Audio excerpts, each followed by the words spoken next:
皆さんこんにちは。チャです。今日は N4 の文法を一緒に復習しましょう。はい、それでは始めましょう。はい、1番。今やっている作業はブランク終わります。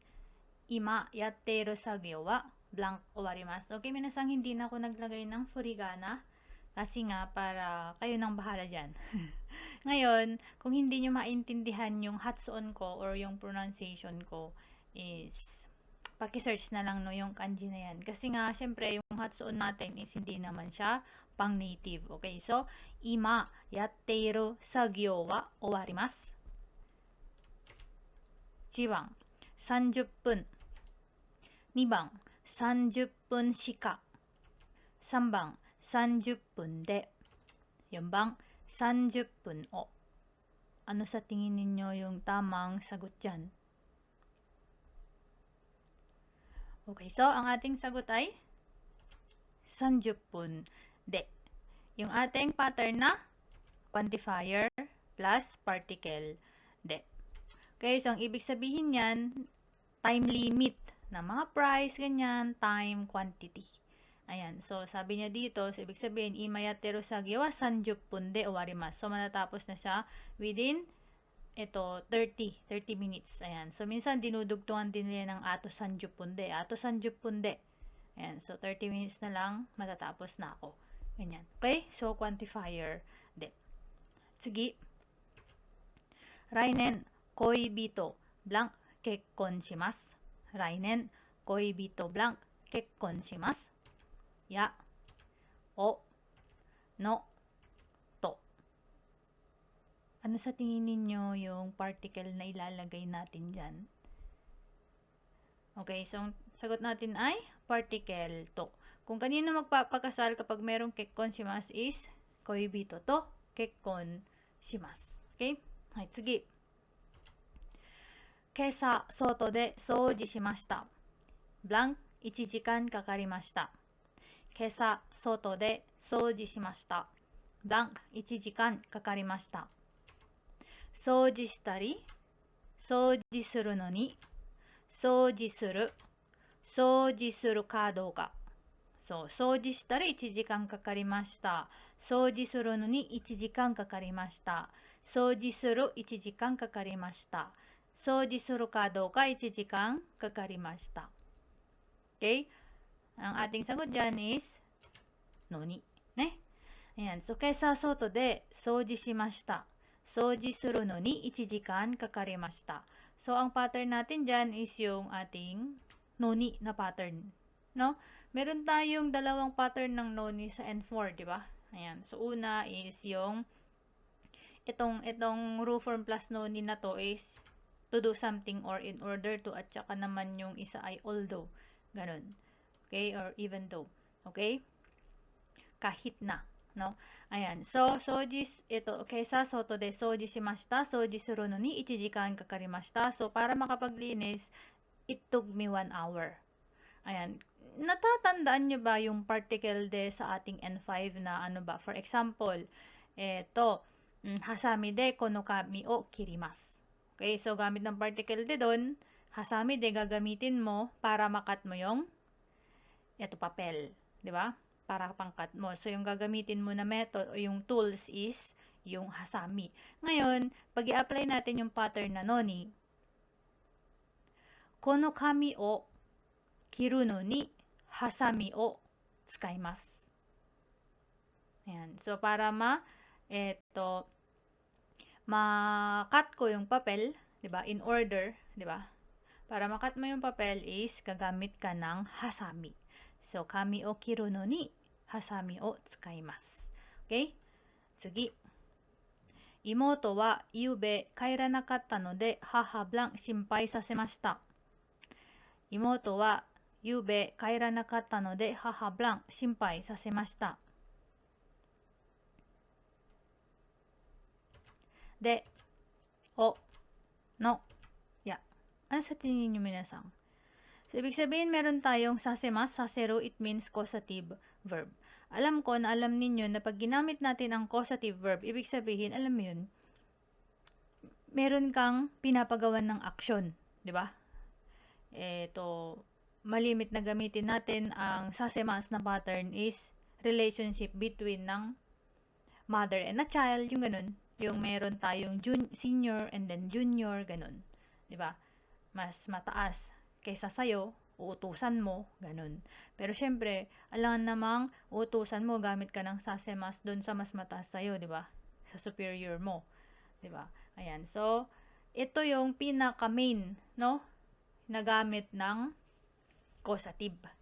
Yung to make a person, 'di ba? Or let someone, 'di ba? To do something. Okay? So, ang tamang sagot natin dito ay ibig sabihin, pinagsimpay mo yung nanay mo. Nagsimpay siya. 'Di ba? Bakit siya nagsimpay? Kasi nga hindi ka nakauwi. 'Di ba? Ayan. So, ang dahilan ng pagsisimpay ng nanay mo is, or nung nanay, 'di ba? Ng nanay, kung kanino mang haha. Ayan. So, ikaw, 'di ba? Nanay natin. Oh, kasi haha, 'di ba? Nanay ko, yung emote ang pinag-uusapan natin 'di ba? Hindi siya nakauwi. Okay? So, particle o. Meron tayong main, 'di ba, na rule dito na noun, person, o, 'di ba? Plus intransitive, causative. Then verb mo intransitive, then tsaka causative. Okay? So intransitive yung verb mo, and then yung isa naman is noun, person, ni, 'di ba? And then noun, o, transitive, causative. So dalawang klaseng verb ito, intransitive at tsaka transitive. Okay? So, dito sa pattern na haha o shimpay sa semasta, kung apply natin yung rule na yan, dapat particle niyan. Kasi nga, ang shimpay simas is under na siya ng transitive verb. 'Di ba? Kaya lang, hindi siya may a-apply doon sa pattern na na alam mo yun, na eto, yung senior and then junior relationship, parang ganun, na pagagawin mo ng action yung isang tao. Ayan. So, hindi siya apply dun sa rule na yun. Kaya naging particle o. Okay? Dito, itong shimpay simas is under yan ng emotion. Ayan. Yung mga verb na under ng emotion, yung mga, ano ba yung mga yun? Anshin shimas, ganyan, shimpay shimas, gakkari shimas, odorokimas, yorokobimas, ganyan. Kanashimimas, yan. And then, okorimas. Basta yung mga, alam mo yun, yung mga emotion. Okay? So, gagamit tayo ng particle o doon. Ayan. So, hindi siya applicable dun sa rule ng etong dalawa na yan, na dapat pag intransitive is o, dapat ganyan. And then pag transitive is dapat yung person is ni. 'Di ba? Ayan. Isa pa dito is, for example, yung arukimas na kanji tuloy na verb. 'Di ba? So, watashi wa, pag pinalakad mo siya, 'di ba? Pinalakad mo yung kodomo mo, 'di ba? Kodomo o arukasemasu. 'Di ba? Kodomo o arukasemasu. Ang arukimas is under siya ng intransitive. So, papupunta yung rule natin, di ba? Na kodomo o, arukasemasu. Ngayon, pag you let your child to walk on the road, so magiging michi o, di ba? So, michi o arukasemasu. Ngayon, kung sino yung pinaglakad mo, maglalagay ka ng particle ni. Kasi nga hindi natin pwedeng gamin, watashi wa kodomo o michi o arukasemasu. Okay, so may mga exception tayo. Ayan, so yun yung ating intransitive at saka transitive, and then rule ng causative. Nasa hindi laging, alam mo yun, pinapagawan mo siya ng action na nag-uutos ka. So, pagawin mo ng ganito, pakainin mo siya, ganyan, palakarin mo, ganun. Paglutuin mo siya, ganyan. Inutusan mo siya para mag-aral, yung mga ganun. Okay? So, yun yung causative, no? Sasemasu or saseru. Hai! Next!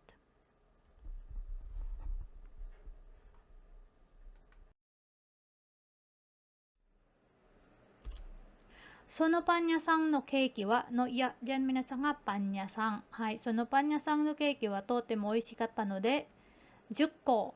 So, counters. Di ba? Ko, 10個買いました。はい。Mo, ni, ga, de. Ano sa tingin niyo yung sagot dyan? そのパン屋さんのケーキはとても美味しかったので10個も10個に10個が10個で買いました。Okay, isang tamang sagot natin dyan ay mo. Yan. So, 10個も買いました。Okay, so ang ating pattern is quantifier plus mo. Ibig sabihin, meron tayong quantifier ulit and then plus mo. Ang ibig sabihin lang niyan is, alam mo yun, iniisip mo na ang dami. For example, 10個も買いました。Ayan. So, 10個も買いましたの ?10個も買ったのGanon kadami. Ayan. So, ibig sabihin, hindi mo ini-expect. Di ba? Alam mo yun, iniisip mo na ang dami nun. Ayan. So, yung 10個, parang hindi siya normal. Na, alam mo yun, pag bibili ka, syempre, pag cake, pwedeng isa, ganun, di ba? Yung slice, ganyan. Or kung maliliit na cake, ganyan, di ba? So, ibig sabihin, pag 10個も買いました, ibig sabihin, madami na yon para sa'yo. Kung ang normal is 10, dalawa, bumili ka ng isa or dalawa, di ba? Bumili ka ng 10. Bakit ka bumili ng 10? Dahil nga masarap. Di ba? Ano pa ba? Eto, pumunta ka saan ba? So, galing ka ng Fukuoka, pumunta ka ng Osaka, di ba? Dahil ang dami-daming aberya. So, pwede nang sabihin, ilang oras ba? Pumunta Fukuoka, Osaka, nakalimutan ko na. So, for example, ang regular na papunta ng Osaka, Fukuoka, Shinkansen de, for example lang minasanga is, for example, 3時間で, no? 3時間で. Ngayon, umabot ka ng 10 oras. So, ibig sabihin, alam mo yun, 10時間もかかりました. Ayan. So, ibig sabihin, ang ano na nun. Kaya kasi ang regular lang is kung 3 is naging 10. Sugoi, toukatta ne. Ayan. So, ano ba? Tuoy. Tuoy, no? Paano ba? Alam mo yun, pag tuoy, for example, iniisip mo, di ba? Iniisip mo, ganito na lang. So, iniisip mo, 3 hours lang yung babahiin mo, pero alam mo yun, ang layo pala. So, goji kan mo kakarimashita. Yung mga ganun. So, para sa'yo, no? Para sa'yo is madami. Ayan, nag-over ka na. Ganun. Pwede rin sabihin sa'yo yan ng kausap mo. Are? 10個も買ったの? Ayan, di ba? Sugoi na. Ayan. So, oishii, di ba? So, dadamihan mo yung ito pagkain mo. Okay? Pagbili mo pala. Hai, tsugi. Haha wa blank aida news o mimashita. Haha wa blank aida news o mimashita. 食事に食事で食事の食事 Okay, so 母は食事に間食事で間食事の間食事間ニュースを見ました。Ano sa tingin niyo yung sagot dyan? So, ang tamang sagot dyan ay no. Ayan. So, 母は食事の間ニュースを見ました。So, ang ating pattern dito is verb rule form plus aida. Ayan. So, yung kanji nen minsan is aida, no? Ayan. Noun plus no, aida. Kapag noun, lalagyan natin ng no and then lalagyan natin ng aida. So, noun no, aida. Kaya, shokuji. Kasi ang shokuji ay hindi naman siya verb, kundi siya ay noun. Okay? Ayan. So, ibig sabihin is while, during, o kaya between. So, ibig sabihin, habang nakain siya, di ba? Nanood siya ng news. はい、7番。この有名な小説は日本人ブラン書かれました。この有名な小説は日本人ブラン書かれました。はい、1から2を3について4によって。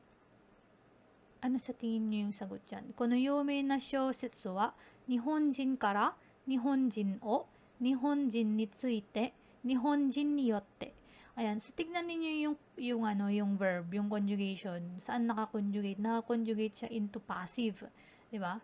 Naka-passive siya. Okay, so ang sagot dito ay niyotte. So ang ating pattern dito ay noun 1 wa, noun 2, Ayan. So, person ni yotte. So, dapat yung verb mo is naka-passive. No? Naka-conjugate into passive. Ayan. So, ang ibig sabihin lang niyan is kung sino yung gumawa. No? Nung action is, yung gumawa ng action is nilalagyan siya ng niyotte. Okay? Kalimitan ginagamit yan kung sino yung naka-invento. Sino yung naka-imbento, sino yung gumawa, yung mga ganon, sino yung naka-discover, yun. Yung mga ganon is ginagamitan siya ng niyotte plus passive verb. Okay? Ayan. So, 8番。このキャンプ場は使えますが、要約が必要です。このキャンプ場は使えますが、要約が必要です。誰でも、誰を、誰に、誰が。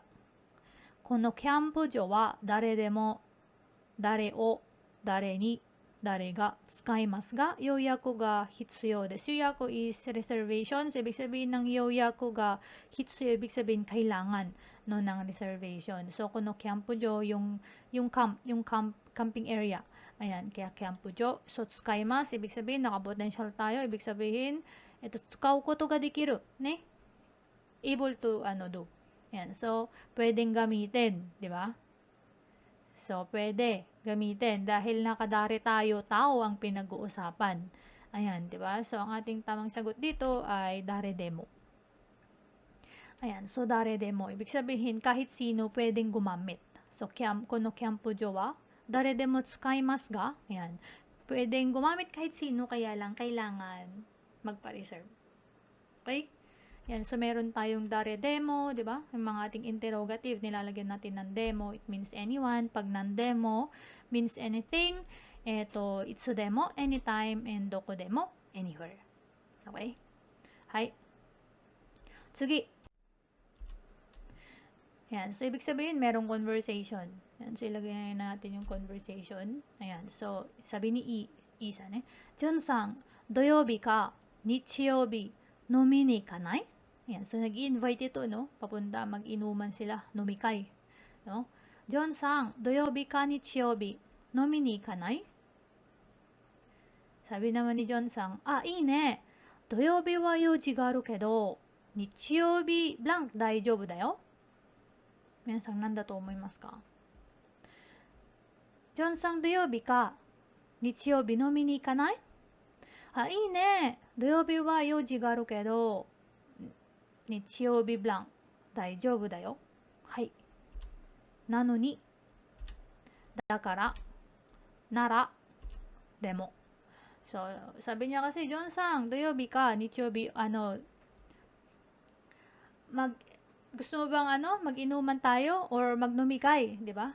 Tara, inom tayo, ganyan. So, nag-invite siya, no? Inviting, di ba? Ayan. Ikimasen ka, minasang ito, ikimasen ka. Ayan. So, nasa N5 level ito, di ba? So, doyobi or nichiyobi. Sabi niya, okay, no? Okay. Sabi niya, okay yan na. So, sabi niya, meron nga lang akong eto, yoji ng doyobi. So, ibig sabihin dito, minasang meron tayong condition, di ba? Meron na akong yoji ng Sabado, di ba? Pero kung nichiyobi, okay lang, di ba? So, alam niyo na kung ano yung mga conditional form. Ayan, so, hai, ang tamang sagot is nara. So, John-san, 土曜日か日曜日飲みに行かない？あ、いいね。土曜日は用事があるけど、日曜日なら大丈夫だよ。Ayan. So, nara. Kung, di ba? If in case, ganyan. So, ang ating conjugation dito ay, yung group 1, i-delete nyo lang yung e-line, papunta ng papunta ka ng ba. So, kung ikimas, ikeba. Nibang, delete mo lang yung mas, add ka lang ng reba. So, kung tabemas, magiging tabereba. Group 3, yung shimas magiging sureba, yung kimas magiging kureba. Okay? Ang adjective, i-delete mo yung I, palitan mo lang ng kereba. So, kung yasoy, magiging yasukereba. Na adjective, i-delete mo lang yung na, mag-add ka lang ng nara. So, wala siyang na, no? Kung ano ba ang i-adjective natin? Na adjective. shizuka, di ba? Shizuka nara, di ba? Nara. And then yung noun din is maglalagay ka lang ng nara. So dahil dito hindi naman ito verb, hindi rin naman adjective. Yung doyo ay yung nichiyobi. So papasok siya sa noun. So nichiyobi nara daijoubu dayo. Kung, di ba? Kung nichiyobi, then okay. Kasi may yoji siya ng doyobi. Okay? はい、じゃあ最後。バスに乗ろうと思っていたけど、ブランコなかったのでタクシーで行きました。バスに乗ろうと思ったけど、ブランコなかったのでタクシーで行きました。Okay, 乗ろうと思っていますなpattern minasang is thinking, no? Nag-iisip siya of doing something else. Ibig sabihin, nag-iisip siya kung magbabas siya. Kaya lang, hindi daw dumating. Kasi alam niyo minasang, itong pattern, ay itong sentence na to, mabubuo mo to nang kahit di mo ilalagay yung nakalagay sa blank. Di ba? Ayan. So, baso ni Naruto motte ta kedo, kunakatta no de, takushi de ikimashita. Di ba? Nabubuo mo siya. Di ba? Ayan. So, ano ba? Ano bang ilalagay natin dyan? Ano ba yung ating choices? Okay. Yatto, kitto, nakanaka, and itsuka. Okay. So, ano yung sagot dyan? Okay, so ang ating tamang sagot dito is nakanaka. Okay, so baso ni Naruto motte ita kedo, nakanaka kunakatta no de takushi de ikimashita. So ano ba yung pattern ng nakanaka? So meron tayong nakanaka plus verb negative form. So dapat minasang naka-negative yung iyong verb. Nakanaka imasen to ka. Nakanaka dekinai to ka. Nakanaka gokaku dekinai to ka ne. Ayan. So ano ba ibig sabihin yan? Na pattern is not easy. Alam mo yun, nag-struggle ka, not able, or it takes time. So, minasang, JLPT, gokaku shimashita ka? For example, gokaku shita no? Diba? Nakanaka gokaku dekinai ne. Ayan, ibig sabihin, alam mo yun, nag-struggle ka to pass. Diba? So, mahirap. Diba? Hindi mo lang sinasabi na gokaku dekimasen deshita, pero sinabi mo na gokaku, ito, nakanaka gokaku dekinai. Ibig sabihin, alam mo yun, nakailan take ka na, pero hindi ka pa rin pumapasa. Ibig sabihin nun is nag-struggle ka. Ibig sabihin, hindi madali para sa'yo na pumasa. Okay? So, hanggang dito na lang at susunod is mag-upload ulit ako ng mga reviewer. Minsan sana may natutunan kayo. Kapag meron kayong lesson na gustong ipagawa and then i-comment nyo lang. And kung ilan yung nakuha nyo ngayon. Ilan ba yung nakuha nyo? 10 out of 10 ba? Ayan. So, kung may question kayo, ito, i-comment nyo lang. Hai, ja, minasan, kore de warimashou. Hai, minasan, otsukare-sama deshita. はい、じゃあね、バイバイ。